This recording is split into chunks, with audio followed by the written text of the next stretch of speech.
তো আজকে হয়েছে কি, বরাবরের মতো আমি প্রতিদিনই ডিউটিতে আসার পরে আমার শেফ আমাকে বলে, Fahad you need to bake 1 batch or 2 batch brioche bread. So আমিও প্রতিদিন সেই কাজটাই করি।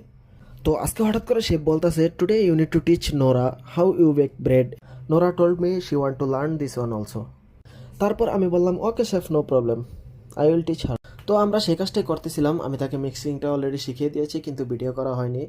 সো এখন দেখতে পাচ্ছেন আমি তাকে দেখিয়ে দিচ্ছিলাম কিভাবে রোলিং করা হয় এবং মলদারে রাখার পূর্বে কিভাবে প্রেস করতে হয় সেগুলো দেখিয়ে দিচ্ছিলাম।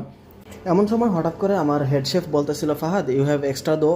দেন আমি অ্যান্সার করলাম, yes chef, we have 240 grams extra. Then chef বলল, okay use that one and you and Nora try to make something different.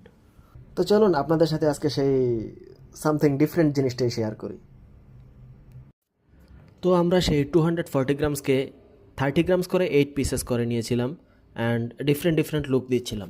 তারপর প্রুফিংয়ের জন্য কিছু সময় আমরা এটাকে রেস্টে রেখে দেব। তো এই তো দেখতে পাচ্ছেন প্রুফিং অলরেডি ডান। সো এখন আমাদের এগ ওয়াশ করতে হবে, এগ ওয়াশ করে নিচ্ছিলাম। Then let's try to bake. তো baking already complete. Then Nora বলতেছে, okay I will take for me one video. হ্যাঁ, আমি তার ভিডিও নিচ্ছিলাম। সো বেকিংটা তো ইজি। এখন কথা হচ্ছে, শেফ যেহেতু বলছে try to bake something different, তো সামথিং ডিফারেন্ট কিছু করতে হলে আমাদের জন্য এখন সবচেয়ে ইম্পর্টেন্ট জিনিসটা হচ্ছে ডেকোরেশন। ডেকোরেশনটা খুবই কঠিন ছিল আমাদের জন্য। তারপরেও একবার দুইবার ট্রাই করার পরে তৃতীয়বার আমরা ফাইনালি এই লুকটা আনতে পেরেছি। আপনারা কমেন্ট করে জানাবেন কেমন হয়েছে। আবারও পরবর্তী ভিডিওতে দেখা হবে। আসসালামু আলাইকুম।